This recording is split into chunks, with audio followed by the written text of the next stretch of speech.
Kalau untuk perempuan gimana? Blazer, rok panjang, rok pendek atau celana yang terkesan formal gitu itu harus disesuaikan. Nah tapi ada juga perusahaan-perusahaan yang apa ya, tetap formal tapi lebih melihat mobilitas, misalnya pekerjaan-pekerjaan di pertambangan, di ya pekerjaan-pekerjaan lapangan lah misalnya. Untuk pekerjaan-pekerjaan lapangan pakai kemeja rapi itu jadi nggak cocok. Lebih baik pakai kemeja lengannya dilipat misalnya. Atau kalau benar-benar pekerja di lapangan kayak di pertambangan, perkebunan, pakai sepatu boots itu lebih baik daripada menggunakan pantofel misalnya gitu. Itu bisa terjadi. Jadi teman-teman harus paham budaya kerjanya seperti apa di sana dan persiapkan diri, sesuaikan ya tadi yang paling sederhana busana ya. Terus ini tips juga, karena sekarang kan kelihatannya banyak kandidat interviewer atau kandidat yang sedang melakukan proses seleksi itu datang menggunakan hitam putih ya. Kalau buat saya pribadi nggak salah sih, ini bagus, ini terkesan rapi, baik, cuman kelihatannya busana hitam putih itu overuse gitu. Hitam putih itu erat dengan apa ya, dengan kandidat yang belajar gitu ya. Tadi dekat dengan ujian praktikum, terus ini dekat dengan jabatan trainee atau magang gitu. Nah, untuk teman-teman yang sudah punya pengalaman bekerja atau yang ingin menampilkan apa ya, ingin menampilkan profesionalisme yang lebih, coba deh sekarang pakai baju yang formal tapi berwarna. Gitu. Kenapa? Tadi ya, menghindari kesan magang atau belajar. Terus yang kedua, biasanya interview itu kan nggak diundang 1 atau 2 orang, bisa 1, bisa 2, bisa 3, 5, 10 gitu ya. Kalau 5 kandidat tuh semuanya pakai hitam putih, nggak ada yang menonjol gitu, jadi nggak ada yang kelihatan. Nah kalau teman-teman datang dengan pakaian berwarna, itu biasanya langsung kelihatan gitu ya. Oh ini kandidat ketiga yang diundang jam 9 yang pakai baju merah, itu menonjolkan diri dibanding kompetitor.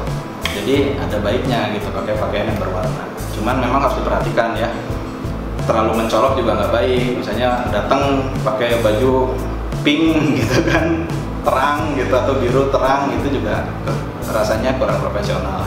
Pak, sebenarnya siapa sih yang paling menentukan pelamar itu diterima atau enggak? Jadi jangan salah, yang memutuskan teman-teman diterima atau enggak itu bukan HRD. Jadi user sebenarnya yang menentukan, dan user ini dia hanya melihat hasil seleksi sebelumnya tanpa ketemu dulu, ya kan?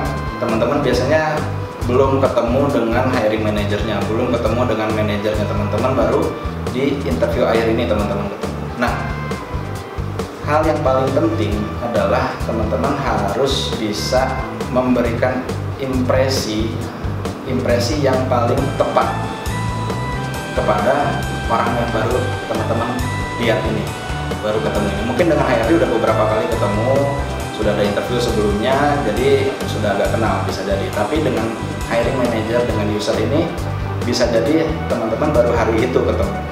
Dan hari itu pula si manajer ini akan memutuskan bahwa teman-teman bisa dilanjut atau tidak. Jadi sangat penting teman-teman memberikan impresi yang paling baik kepada user atau hiring manager ini.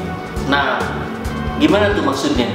Hiring manager ini akan menentukan, saya bisa nggak ya kerjasama dengan dia, saya bisa nggak ya kerjasama dengan kamu, gitu ya. Dan itu yang paling menentukan sebenarnya. Selain menyiapkan KSA untuk proses interview, kira-kira ada lagi nggak sih yang harus disiapin, Pak? Interview itu adalah proses perkenalan, ya, proses perkenalan. Jadi hiring manager ini berkenalan dengan Anda sebagai kandidat, sebagai calon rekan, gitu, sebagai calon rekan, sebagai calon karyawan untuk bekerja sama ke depannya sebagai pegawai di perusahaan ini. Jadi sekarang bayangin aja teman-teman, mau nggak sih bekerja sama dengan orang yang ya tadi pesimis, overconfident, atau yang pakaiannya warnanya pink terang gitu ya.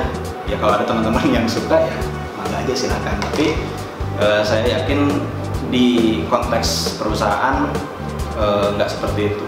Terakhir, gimana nih Pak Uray? Kalau ternyata pelamar itu sudah melakukan semua persiapan yang sudah kita bahas tadi, tapi ternyata nggak diterima juga. Ada tipsnya nggak sih Pak untuk teman-teman yang mengalami kejadian ini?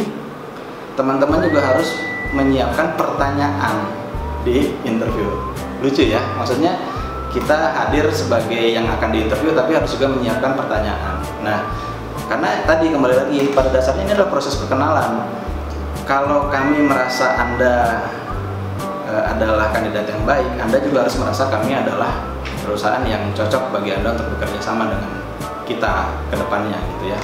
Jadi nggak ada salahnya teman-teman menanyakan. Jadi waktu proses interview, kalau dikasih kesempatan untuk bertanya, harus bertanya. Jangan, oh ya Pak, udah gitu aja ya, pokoknya mudah-mudahan diterima selesai. Enggak gitu.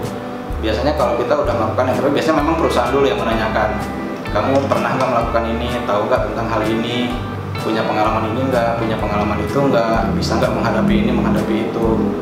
Nah, selanjutnya mungkin ada kesempatan yang diberikan untuk teman-teman bertanya, dan itu harus dimanfaatkan. Karena bagi perusahaan, kalau teman-teman tidak bertanya, jadi pertanyaan bagi kami, ini kandidat benar nggak ya dia tertarik dengan perusahaan kami? Jangan-jangan dia kerja 3 bulan resign, jangan-jangan di waktu dekat ini dia sudah melamar ke tempat lain gitu. Jangan-jangan dia memang tidak tertarik sebenarnya, cuman karena dipanggil aja untuk memenuhi panggilan, dan itu menjadi penilaian juga.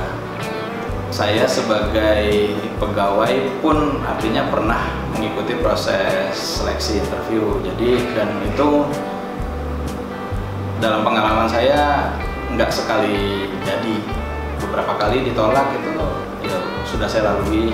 Terus apa ya? Ya kalau saya bilang jangan patah semangat, tetap usaha, ya itu pasti udah banyak lah ya orang-orang yang memberikan apa ya saran seperti itu ya, dan itu nggak salah. Cuman begini, dalam pengalaman saya, semakin sering kita ikut interview itu semakin apa ya, semakin luas kita menghadapi interview, dan itu yang diharapkan sebenarnya. Jadi jangan sangka bahwa setelah mengikuti interview terus tidak diterima dunia berakhir. Nah, saran saya jadikan itu pelajaran. Maksudnya gini, begitu sekali ikut interview nggak diterima, coba introspeksi, kenapa ya saya nggak diterima gitu kan, apa ya yang salah. Lalu di interview berikutnya di perusahaan lain itu coba perbaiki, lalu mau masih nggak diterima, perbaiki lagi, berubah. Jadi ini seperti eksperimen sebenarnya, karena nggak bisa dibilang ada satu apa ya, ada suatu kualitas tertentu yang pasti di interview segala macam pasti diterima, nggak mungkin. Nggak ada yang namanya istilahnya one size fit all ya gitu. Jadi di beberapa perusahaan bisa diterima, di perusahaan lain mungkin enggak gitu. Jadi ini ya seni namanya ya, interview juga itu kan seni gitu. Jadi semakin teman-teman sering mengikuti interview, semakin baik teman-teman menggunakan seni interview gitu ya. Nah, sekarang pengalaman saya sendiri, saya aja selain mengikuti proses interview untuk mencari pekerjaan, jujur aja saya sering juga saya sudah bekerja tapi saya coba melamar hanya untuk coba ikut interviewnya gitu. Saya masih bisa nggak ya ikut interview di sini gitu kan, oh dapat kesannya seperti ini, dapat kesan seperti itu. Karena gini, kalau teman-teman punya mindset bahwa interviewer itu pasti ada bocornya, pasti ada salahnya, betul. Tapi kalau teman-teman dalam 1 bulan hanya mengikuti 3 interview, sedangkan kami interviewer dalam 1 hari itu bisa 5 interview yang kami lakukan. Jadi siapa yang lebih terlatih? Pasti interviewer, gitu kan? Nah, tapi teman-teman sebagai interviewee juga ya harus latihan juga gitu. Jadi jangan berpendapat bahwa ketika gagal di interview itu ya sudah saya gagal, saya tidak bermakna atau segala macam, enggak. jadikan itu sebagai latihan gitu. Makasih nih Pak Uray sudah menuhin undangan saya buat berbagi sharing pengalamannya di channel saya. Mudah-mudahan makin lancar terus kerjaannya ya, dan bisa terus berbagi buat teman-teman yang ingin mengembangkan karirnya. Oke, nampaknya sudah cukup panjang pembahasan kita dan cukup lengkap juga. Mudah-mudahan bermanfaat. Be enthusiast and keep progress. Assalamualaikum warahmatullahi wabarakatuh.